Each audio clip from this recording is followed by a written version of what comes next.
두 친구가 산에서 호랑이를 만났습니다. 한 친구 머리가 굉장히 빠리빠리 잘 돌고 평소에도 나 계산 잘해 그렇게 자화자찬하는 사람입니다. 그 위급한 상황에서도 머리를 굴렸어요. 계산을 했습니다. 호랑이가 250m 전방에 있고 시속 50km로 다가오면 아이고야 큰일이구나. 17.9초면 잡아먹히는구나. 그러면서 옆에 있는 친구를 보니까 앉아가지고 신방끈을 묶고 있는 겁니다. 야, 이 바보야, 17.9초 후에는 호랑이한테 밥이 되는데 신발끈이 문제냐. 그러자 이 친구가 끈을 탁 매고 나서는 일어서면서 말하더라는 겁니다. 알아, 나는 너보다만 빨리 뛰면 돼. 여러분, 우리는요 지식과 정보가 과잉의 시대를 살아가고 있습니다. 너무 넘쳐납니다. 우리는요 손에 작은 스마트폰 하나만 쥐고 있으면 인류가 지금까지 축적한 거의 모든 지식, 정보 다 가질 수가 있습니다. 너무너무 넘쳐나요. 다니엘서에서 말씀했던 것과 같이 말세가 되면 많은 사람들이 빠르게 왕래를 하고 지식이 넘친다. 그 말씀 그대로의 시대를 우리는 살아가고 있습니다. 문제는요, 넘쳐나는 지식과 정보는 가지고 있지만 그것을 내 삶에 어떻게 잘 적용을 하느냐. 다시 말하면 지혜의 차원이 우리에게 부족합니다. 그래서 문제와 어려움을 직면할 때 허둥지둥대고 과연 어떻게 결정해야 되고 선택해야 하는가, 어떻게 대처해야 하는가를 모르고 직격탄을 받는 경우가 많습니다. 고난과 문제 앞에서 부스러지고 무너지고 자포자기하고 확 주저앉아서 더 이상 일어나지 못하는 그러한 참 불행한 일들을 겪는 경우가 참 많습니다. 여러분, 우리가 고난을 이길 수 있는 지혜를 얻는다면 우리는 천군만마를 얻은 것과 같습니다. 그것이 구약에 보면요 잠언이 있지 않습니까? 이 잠언에서 지혜를 그렇게도 소중하고 중요하게 여기는 이유인 것이죠. 잠언 4장 7절을 보면 지혜가 제일이니 지혜를 얻으라. 지혜가 제일이다. 지혜 얻어라. 우린 지금 야고보서를 두 번째 시간을 맞습니다. 야고보서는요 예쁜 별명이 하나가 있습니다. 신약의 잠언이라고 하는 별명입니다. 왜냐하면 이 안에 많은 지혜들이 있거든요. 살아가면서 신앙생활하면서 어떻게 대처해야 하는가, 행동해야 하는가, 지혜로 가득 차 있는, 그래서 야고보서를 신약의 잠언이다. 오늘 다룰 부분의 첫 번째 문단에서 야고보는 어떻게 그 귀중한 지혜를 그러면 얻을 수 있느냐, 이 부분을 우리에게 말씀합니다. 자, 5절 말씀 우리 같이 읽어봅니다. 시작. 너희 중에 누구든지 지혜가 부족하거든 모든 사람에게 후히 주시고 꾸짖지 아니하시는 하나님께 구하라. 그리하면 주시리라. 아멘. 여러분, 산에서 길을 잃는다. 그 울창한 산 속에서 방향 감각이 없잖아요. 그때 대부분의 사람들은 혼돈을 합니다. 막 밑으로 빨리 내려가가지고 내가 길 찾아야 된다. 막 밑으로 내려가요. 큰일입니다. 오히려 더 길을 못 찾습니다. 더 혼란에 빠지고 그 조급한 마음에 허둥대다가 방향 감각을 완전히 상실해버립니다. 산에서 길을 잃으면 여러분 상식으로 알아두세요. 반드시 위쪽을 향해서, 꼭대기를 향해서 올라가야만 합니다. 꼭대기를 향해서. 그래서 어느 시점에 딱 어느 장소에 도달을 하면 아래가 훤히 보입니다. 저기 길이 있고 저기 민가가 있고, 아, 저 방향으로 나가야 하는구나. 그 방향 감각을 가지고 제대로 내려가야 하는 거죠. 그러면 찾을 수가 있는 것입니다. 이게 철칙이에요. 마찬가지입니다. 우리가 고난과 어려움을 만나면 혼란에 빠지고 당황하고 막 허둥대면서 이 방법 저 방법 다 동원하다가 나중에 보면 인생이 더 꼬입니다. 그렇게 하면 안 되는 것이죠. 우리는요 길 잃은 사람이 산 꼭대기로 올라가듯이 저 높은 곳에 계시는 그 하나님께로 우리는 기도하고 나아가야만 하는 것입니다. 그럼 하나님께서 개입해 주시고 하나님께서 우리를 만나주세요. 하나님 어떻게 해야 합니까? 지혜 주세요. 이 상황을 타개할 수 있는 방법은 과연 무엇입니까? 간구하며 하나님께서 선한 지혜로 우리의 삶을 인도해 주시는 것이죠. 지혜가 부족하거든 하나님께 구하라고 하는 이 야고보서의 말씀이 바로 그런 뜻입니다. 뒤에 보면 야고보서 4장 2절에도요 기도의 중요성을 이렇게 말씀을 합니다. 너희가 얻지 못함은 구하지 아니하기 때문이요. 기도하라는 거예요. 왜 넋놓고 있느냐? 지혜를 구하라. 그러니까 허둥대거나 패닉에 빠지는 대신에 선한 지혜, 분별을 할 수 있는 그 지혜, 이걸 기도해야 한다는 것입니다. 느헤미야는 페르시아의 아닥사스다 왕 밑에서 신하였지 않습니까? 술 맡은 관원장. 여러분 술 시중 둔다, 술 상무 이런 거 아닙니다. 고대 사회는요 왕의 암살이, 그것도 독살이 많았지 않습니까?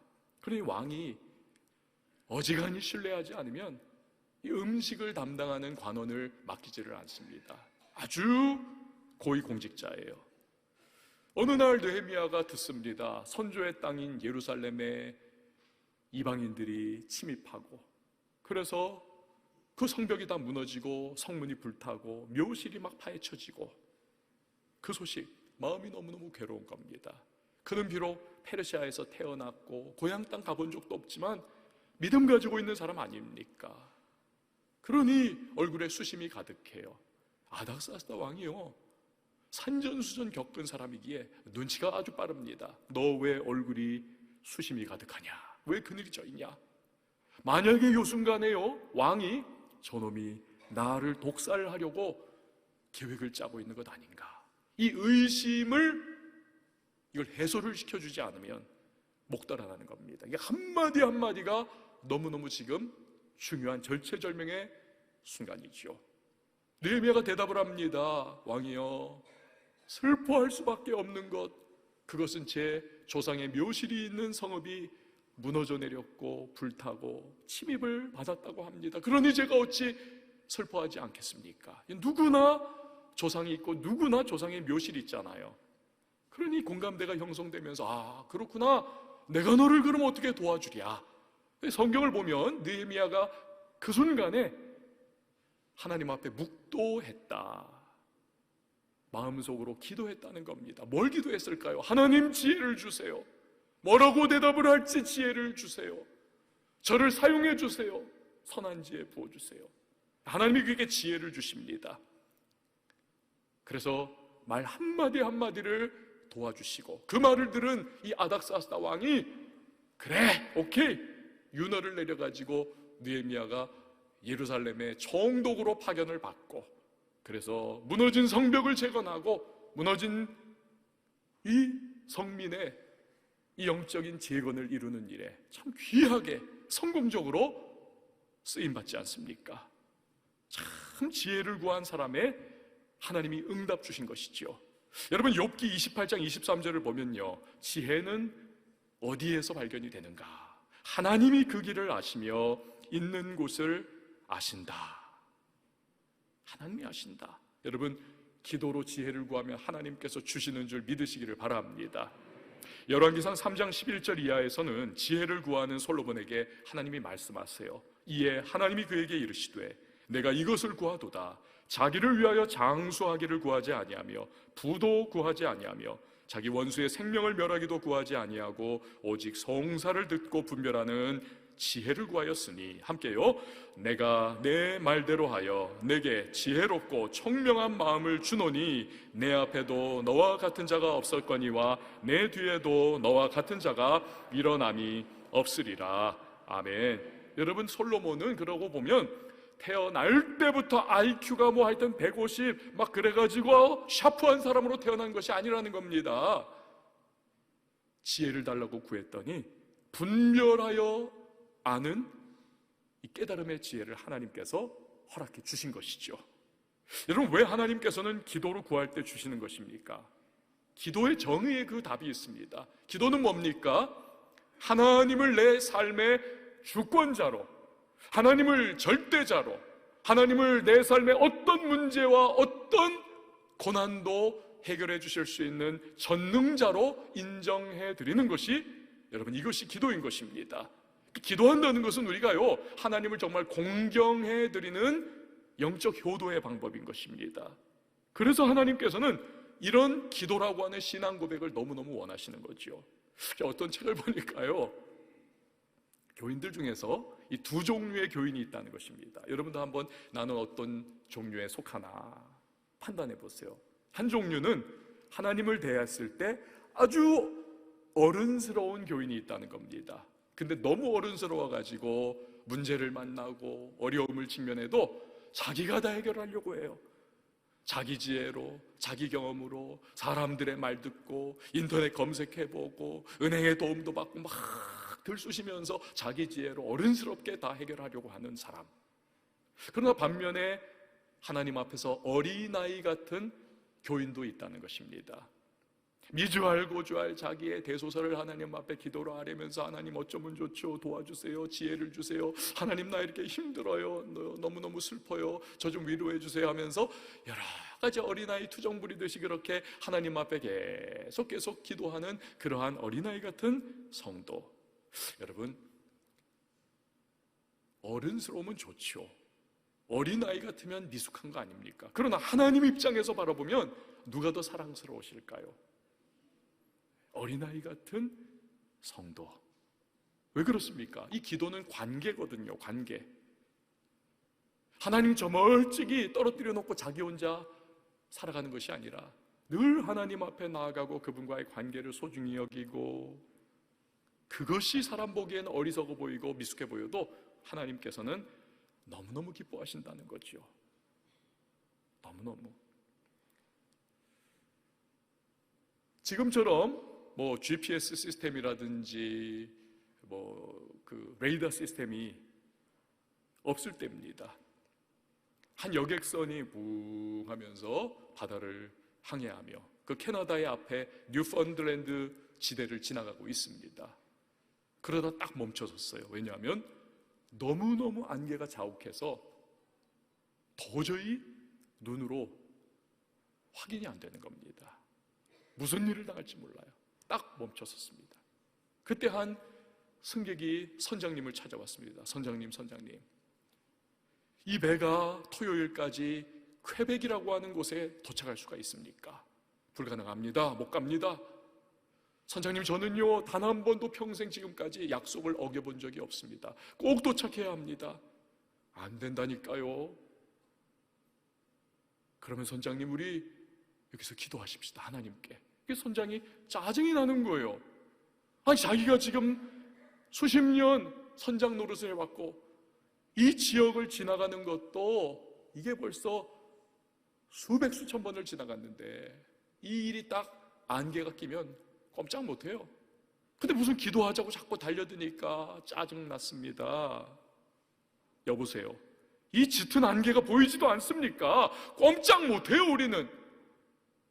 그 순간에 그 승객이 말을 합니다. 선장님은 안개를 보시지만 저는 그 안개 너머에 있는 제 삶을 지금까지 인도하시고 도와주신 전 하나님을 보고 있습니다. 그러더니 이분이 가판에 탁 무릎을 꿇고는 기도를 시작하더래요. 하나님, 아시죠? 저 토요일까지 퀘벡에 가야 합니다. 그것이 하나님이 기뻐하시는 일이 아닙니까? 제 상황과 형편 아시잖아요. 하나님, 꼭 5분 내로 이 안개가 거치게 해주세요. 그 기도를 들으면서 선장이 코웃음을 치는데 이게 웬일입니까? 진짜 그 기도를 한 지 5분 이내 갑자기 안개가 싹 사라졌던 것이었다.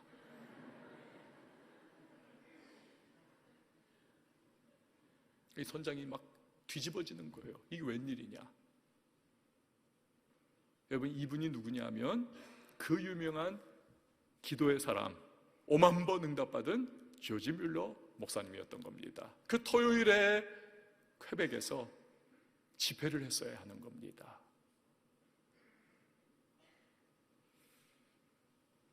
여러분, 사람 보기에는 어리석고 미련해 보여도 하나님은 기도하는 자녀를 기뻐하시는 줄 믿습니다. 얼마나 기뻐하시냐. 기도하는 사람을 지난 여러분 이틀 전에 금요 활력 체력 기도회 때 강사 목사님 말씀하신 거 기억하시는 분 계실 거예요. 우리가 주로 기도에 대해서 동기부여하는 성경 말씀, 내 입을 넓게 열라 내가 채우리라. 그 역사적인 배경이 뭔지를 말씀하셨지 않습니까? 이웃나라 사신이 와가지고 임금을 만나고 이제 그러한 저러한 대소사를 토론하고 이제 다시 귀환을 합니다. 임금님이 이웃나라 사신에게 입을 벌리시오. 그러면 입을 쩍 벌리면 거기에 사이즈에 맞는 큰 황금 덩어리를 입에 물려준다는 거 아닙니까? 수고 많았어. 포상하는 거죠. 너는 내 입을 넓게 열라 내가 채우리라. 여러분, 우리가 하나님 앞에 기도하면 그 기도를 기뻐하시는 하나님께서 반드시 응답해 주시고 응답해 주시는 줄 믿으시기를 바랍니다. 그렇게 기도를 기뻐하신다는 겁니다. 지혜는요, 이 하나님께 속한 것이죠. 그래서 하나님을 경외하는 것이 지혜의 근본이다 말씀을 하는 것입니다. 우리가 기도로 하나님 경외하며 지혜를 구하면 우리 하나님은 기쁨으로 우리에게 주시는 것입니다. 기쁨으로. 자, 그런데요, 기억해야 할 것이 있습니다. 우리는 기도할 때 하나님의 성품을 의지해서 기도하는 겁니다. 그분의 성품은 무엇입니까? 야고보는 5절에서 모든 사람에게 후히 주시고 꾸짖지 아니하시는 하나님, 이런 성품 가지고 계시다는 겁니다. 후히 주시고 꾸짖지 않으신다. 목요일에 저는 항상 이제 설교를 집중을 하는 시간이에요. 그때밖에는 자유롭게 설교에 몰입할 수 있는 시간이 별로 없습니다. 막 목요일에 설교 집중을 하고 있는데 따르릉 전화가 와서 이제 받았더니 제 막내 아들이 전화를 한 거예요. 웬일이냐? 아빠, 성경을 통독을 하고 있는데 성경이 잘 이해가 안 되기도 하고 어떻게 하면 성경을 좀 더 알 수 있어요? 성경은 말이야 좀 전후 맥락도 알고 배경 지식도 알고 약간의 신학적인 그런 부분도 좀 알면 굉장히 읽는 데 도움이 돼. 그러면서 제가 책 한 권을 소개를 해줬습니다. 여러분 아시는 야베스의 기도라고 하는 그 공전의 히트를 쳤던 브루스 윌킨슨 박사, 이분이 성경을 읽을 때 꽤나 도움이 되는 좋은 책을 하나 저술을 했거든요. 한눈에 보는 성경이라고 하는 책입니다. 여러분도 기억하셨다가 꼭 한 권씩 사셔가지고 성경에 도움 받으세요. 한눈에 보는 성경. 너 요거 책 사가지고 읽으면서 성경을 봐라. 그러면 꽤 도움된다. 그걸 전화를 끊었어요. 노파심이 들었습니다. 그 길로 제가 그냥 인터넷 서점으로 들어가가지고 그 책을 제 아들에게로 보내줬습니다. 그리고는 제가 그 생각을 했어요. 부모 자식은 역시 좀 다르네. 아빠라고 해서 또 자식이라고 그렇게 내가 빨리 해주네. 그 생각이 들었습니다. 그리고 나서 다시 설교 준비로 되돌아왔는데 그때 딱 제가 연구해야 하는 그 부분이 바로 후히 주시고 꾸짖지 아니하시는 하나님, 이 부분인 것입니다. 여러분, 왜 후히 주실까요? 자녀이기 때문에. 십자가로 구원해 주신 사랑하는 자녀이기 때문에 하나님은 우리에게 여러분 후히 주시는 좋으신 하나님이십니다. 주고 싶어도 능력이 없으면 못 주지만 만유가 만물이 우리 하나님 것 아닙니까? 넉넉하게 차고도 넘치게 구하는 것이나 생각하는 것에 넘치도록 주시는 분이 우리 하나님이세요. 솔로몬이 1000번제를 드리면서 하나님 나에게 지혜를 주세요. 그랬더니 하나님께서 지혜를 주시되 구하는 것이나 생각하는 것에 넘치도록 후히 주시는, 그래서 지혜로운 왕이 아니라 아예 지혜의 왕이 되지 않았습니까? 역사상 가장 지혜로운 사람 솔로몬. 하나님은 꾸짖지 않으십니다. 줄 게 없는데 자꾸 달라 그러면, 가정경제 자꾸 지금 계산이 복잡한데 자식이 자꾸 달라 그러면 부모라도 짜증이 나요. 그만해. 여러분, 하나님은 무에서 유를 창조하시기 때문에 그분은 꾸짖지 않으십니다. 언제나 하나님은 우리에게 풍성하게 응답해 주시는, 솔로몬이 1,000번제를 드렸거든요. 1,000번을 그냥 하나님을 달달 볶은 거예요. 그런데도 꾸짖지 않고 지혜의 왕되게 하신 하나님, 그것뿐만이 아니라 부와 귀까지 얹어서 보너스로 주시는 좋으신 하나님. 여러분, 근육은 쓰면 쓸수록 건강하고 튼튼해지지 않습니까? 우리가 기도의 근육을 자꾸 쓸 수 있기를 바랍니다. 자꾸 하나님 앞에 기도하고 간구하면 후히 주시고 꾸짖지 아니하신 하나님 더 기뻐하시면서 더 많은 풍성한 응답을 우리에게 주시는 것이죠. 그래서 야고보가요, 지혜를 구하라 할 때 이 구하라는 단어는요, 현재 능동태 명령형입니다. 다시 말하면 계속해서 구하고 구하라는 것입니다. 자꾸 구하라, 자꾸 구하라. 한 가지, 하나님이 응답하시는 기도 응답의 절대 조건이 있다는 것이죠. 저를 따라해 주시면 좋겠습니다. 믿음으로 구하자, 의심하지 말자. 6절 말씀 우리 같이 읽어봅니다. 시작. 오직 믿음으로 구하고 조금도 의심하지 말라. 의심하는 자는 마치 바람에 밀려 요동하는 바다 물결 같으니. 아멘. 그러니까 믿음이 없이 하나님을 기쁘시게 못한다는 겁니다. 믿음이 없이는. 하나님은 우리의 믿음을 너무너무 기뻐하셔서 믿음으로 드리는 기도를 하나님은 응답해 주시는 것이죠. 이 믿음은요, 그런 거 아닙니다. 내가 기도하는 것은 무조건 다 응답해 주신다, 이거 아니에요. 왜? 우리의 기도 가운데도 우리 정욕으로, 욕심으로, 잘못된 동기로 구하는 기도들이 얼마든지 있거든요. 그렇지 않습니까? 그래서 구하여도 받지 못하는 것은 정욕으로 잘못 구하기 때문이라 야고보서 4장 3절에서 말씀하는 거지요. 그럼 올바른 믿음의 기도는 무엇입니까? 그것은 하나님의 성품은 언제나 선하시다, 선하신 하나님, 그리고 그분의 약속의 말씀은 언제나 이루어진다. 언제나 선하신 하나님, 언제나 이루어지고 성취되는 하나님의 약속의 말씀, 이것을 붙잡고 기도하는 게 올바른 믿음인 것입니다. 반면에 의심하는 사람은요, 바다 물결 같다는 겁니다. 바람에 밀려서 이리 갔다 저리 갔다 왔다 갔다 하는, 그냥 믿는 것 같기도 하다가, 그래서 기도도 하다가 조금만 상황이 눈에 보기에 아니다 싶으면 그냥 널뛰기 하듯이 세상 방법 붙잡는 그러한 모습, 안 된다는 거죠. 여러분, 동남아에서 원숭이 잡는 방법 아시죠? 들으신 바 있을 겁니다.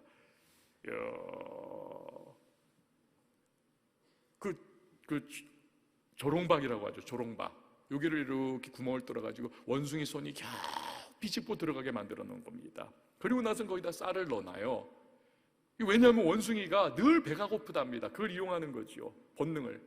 그럼 이놈의 원숭이가 그냥 냄새를 막 어디 먹을 거 없는가 하다가 조롱박에 들어있는 쌀 냄새를 맡고 손을 넣어가지고는 한 움큼을 그냥 콱 쥐는데 이게 빠져나옵니까? 안 나온다는 거. 그럼 막 죽겠다고 난리를 법석을 부리는데 아무리 해도 이걸 안 놓는다는 거예요. 놓기만 하면 빠져나오는데, 그때 사냥꾼이 유유자적 원숭이 잡는다 하면서 이렇게 다가가 막 깍깍깍 거리면서 막 난리 법석을 부리면서도 이건 안 놓는다는 겁니다.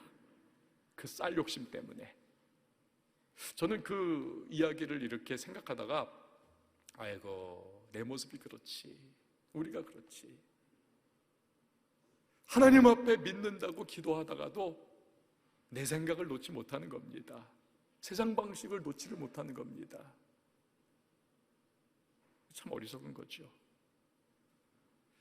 엘리야 시대 이스라엘 백성이 바로 그거죠. 하나님도 믿고 바알도 믿고 양다리를 떠 걸쳐 있는 겁니다.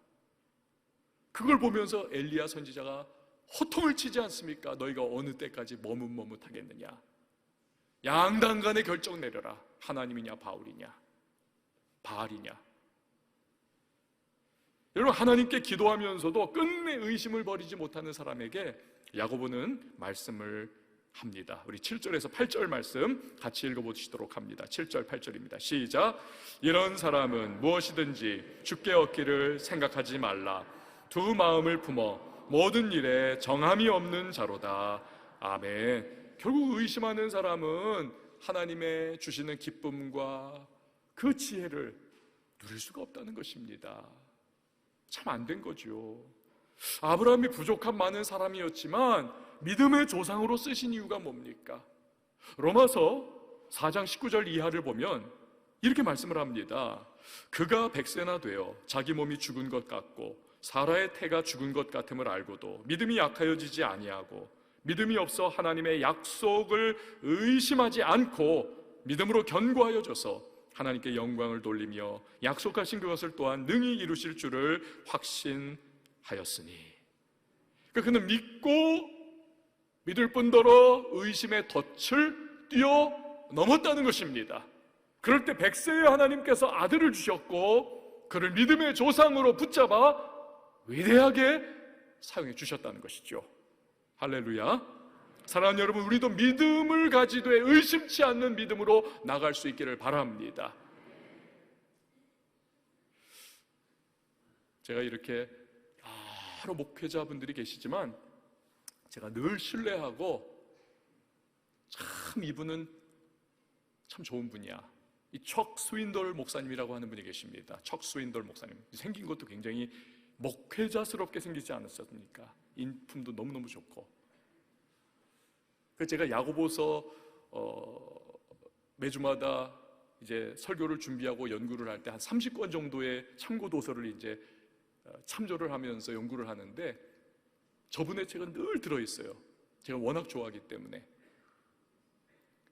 이 척 스윈돌 목사님이 설교학으로 너무너무 유명한 달라스 신학교의 총장이었습니다.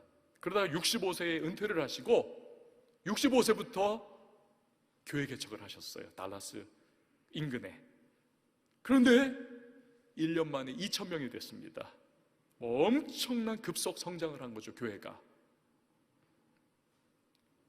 그날도 주일에 설교를 여러 번 마치고 나서 너무너무 피곤하잖아요. 지치고 진액이 빠지고 탈진한 상태에서 이제 집에 운전해서 가는데 사거리에서 딱 멈춰섰는데 제일 앞에 섰다는 겁니다. 빨간불. 그래서 막 피곤해서 이렇게 졸다가 갑자기 옆에서 차들이 나가는 것 같은 그런 느낌이 들어가지고 파란불인가 보다 해서 무의식적으로 악셀을 밟아서 출발을 했다는 거예요. 그런데 웬일입니까? 자기 혼자 붕 빨간불에 나가더라는 겁니다. 그러면서 뒤통수가 막 뜨끔하더래요. 저 옆에 뒤에 있던 차들이 다 자기를 째려보는 그런 느낌 있지 않습니까? 그거 있잖아요. 아이고, 저 중에 우리 교인도 있을 텐데 이거, 이러면서 집에 갔다는 겁니다. 한 이틀쯤 지났을 때 어느 교인이 전화를 했대요. 목사님이 사거리에서 그냥 가신 거, 성질 굉장히 예민한 그러한 또 굉장히 좀 까다로운 그러한 교인들이 이렇게 모여가지고 우리 목사님 언행일치 안 되는 분이다 하면서 서로 간에 막 의투합해가지고 이게 점점 모이면서 금요일에 항의 집회를 하기로 했다는 거예요. 목사님 조심하세요. 그날부터 금요일까지 그냥 아주 사형장 가는 그 마음으로 하루하루를 보냈다는 겁니다. 속이 새카맣게 타들어가고. 그러면서 기도한 거죠. 하나님, 이거 도대체 어떡합니까? 아시잖아요, 제가 일부러 그러지 않았다는 거. 하나님 도와주세요. 지혜를 주세요. 어떻게 제가 대응을 해야 합니까? 이렇게 해야 합니까? 저렇게 해야 합니까? 드디어 그러다가 금요일 그날이 도착을 했습니다. 아니나 다를까 전화가 왔어요. 목사님, 저희 지금 교회에 모여 있습니다. 목사님께 드릴 말씀이 있는데 꼭 오세요. 단두대 끌려가는 마음으로 그렇게 교회를 도착을 했습니다. 그리고 문을 쫙 열면서 들어가는 그 순간 이 척수인돌 목사님이 한 주간 동안 간절히 하나님 앞에 지혜를 달라고 기도했다가 받은 응답대로 이 목에 명패를 하나 들고 들어갔대요. 이 앞에 나는 죄인입니다. I am a sinner. 그랬더니 그 명패를 딱 보는 순간 거기 모여있던 아주 날카롭게 바라보던 교인들이 갑자기 얼굴이 확 펴면서 와! 하면서 막 박장대소를 하더라는 겁니다. 그때 이 목사님이 고개를 푹 숙이고 뒤로 이렇게 등을 보여줘요. 등에도 그 팻말이 하나가 있었어요. 여러분 중에 죄 없는 분이 먼저 돌로 치세요. 그랬더니 막 교인들이 더 파한대소를 하면서 와 하면서 우리 목사님은 그래도 뻔뻔한 사람 많지만 우리 목사님은 자기 잘못을 인정할 줄 아는 분이야. 그래가지고는 교인들이 이분들이요, 이 목사님이 그때부터 적극적인 지지자가 돼가지고 막 교회 부흥하고 막 목사님 사역하는데 얼마나 많이 도와줬는지 모른답니다. 여러분, 만약에 이 척수인돌 목사님께서 자기 정당화하기 위해서 자꾸 변명하고 나 이래서 저래서 막 그러면 그 거짓말이라고 말하고, 또 그게 기화가 돼가지고는 이게요 일파만파 이런저런 사람 다 여러분 만족 없잖아요. 이거 문제고 저거 문제고 하면서 이게 큰 1년밖에 안 된 2,000명이 갑자기 급조가 된 교회니까 여러분 온갖 사람들 다 있을 텐데 이 큰 교회 시험과 환란이 됐을 거예요. 그러나 기도 가운데 하나님 주시는 지혜로서 자기 생각 꺾고 그렇게 나가니까 위기가 변화하여 기회가 되는, 오히려 선한 역전의 은혜를 누리게 되더라는 것입니다. 사랑하는 성도 여러분, 우리의 인생에 시험과 고난이 다가올 때가 있습니다.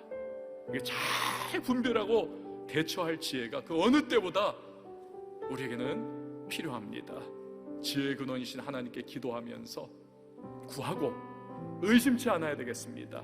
그때 하나님께서는 우리에게 그분의 선한 지혜와 선한 분별력을 허락해 주실 것입니다. 그 지혜와 분별력 가지고 우리 나아간다면 우리 반드시 문제를 잘 극복하고 하나님 정말 옳으신 분이구나, 하나님 정말 선하고 좋으신 분이구나, 날 도와주시는구나, 우리 믿음의 고백을 하며 우리 힘차게 인생길 나아갈 수가 있을 것입니다. 우리 그냥 함께 찬양하며 기도하도록 하겠습니다. 주님, 제 마음이 너무 둔해서 주님을 볼 수 없습니다. 이 땅에 속하여 이 땅에 속하여 이 땅만 보다가 놓쳤습니다. 주님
다시 주님을 믿음이 없으면 기쁘시게 못하나니 믿음이 없이는 기쁘시게 못하나니 주를 찾는 자 반드시 만나니 믿음이 없어서 무너진 삶의 모든 자리에 다시 주님을 믿음이 없으면 기쁘시게 못하나니 믿음이 없이는 기쁘시게 못하니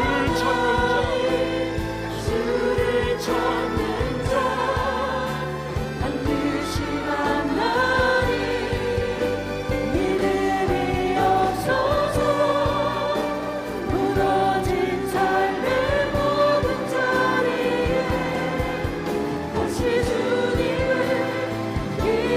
기다립니다. 다시 주님을 기다립니다. 다시 주님을 기다립니다. 여러분, 그렇습니다. 우리에게 살아갈 때 정말 지혜가 필요합니다. 그 지혜를 구하는 믿음의 기도가 우리에게 필요합니다. 하나님, 삶에 다가오는 수많은 시련과 고난 속에서 잘 분별하고 대처할 수 있도록 선한 지혜를 허락하여 주시옵소서. 다시 한번 시작해 하시고 구하되 의심하지 않으며 주님 주시는 지혜로 승리케 해달라고 우리 시간에 함께 말씀 붙잡고 기도합니다. 함께 기도합니다. 하나님 아버지, 감사합니다. 그렇습니다. 주님이 그 지혜의 근원이시라는 사실을 기억하며 하나님 기도로 나가기를 원합니다. 우리 인생에 다가오는 끊임없는 문제와 시련과 어려움 속에서 무엇이 우리가 가야 할 길인지, 무엇이 신앙의 길인지, 무엇이 나를 살리는 하나님의 길인지 하나님 분명히 깨달아 할 수 있도록 그 지혜 허락하여 주시옵소서. 성령님, 지혜의 영이신 성령이여, 하나님 내 길을 인도하시고 주관하시고 이끌어주시되 믿음으로 구하게 하시고 의심치 않게 하여 주시옵소서. 하나님, 우리의 모든 삶의 순간순간 전능하신 주 하나님 앞에 바라보며 나가기를 원합니다. 우리 황성재단의 수많은 성도님들 거룩한 지혜로 가득하게 하시고 하나님 아버지, 기도하면서 하나님의 인도하심 속에 늘 한 걸음 한 걸음 분별하고 선택하며 잘 나아가서 하나님의 역전의 능력을 경험하게 하시고 피할 길도 열어주시고 우리를 승리케 하시는 그 하나님이심을, 좋으신 하나님이심을 우리 맛보아할 수 있는 주님의 사람들, 기도의 사람들 되게 하여 주옵소서. 기도 가운데 하나님 주시는 선한 지혜의 능력 속에 우리들 시대를 분별하고 내 삶을 분별하고 주님의 뜻을 깨달아 알며 믿음의 길 한 걸음 한 걸음 나아가 승리하는 지혜로운 하나님의 백성들이 되게 하여 주시옵소서. 예수님의 이름으로 기도합니다. 아멘.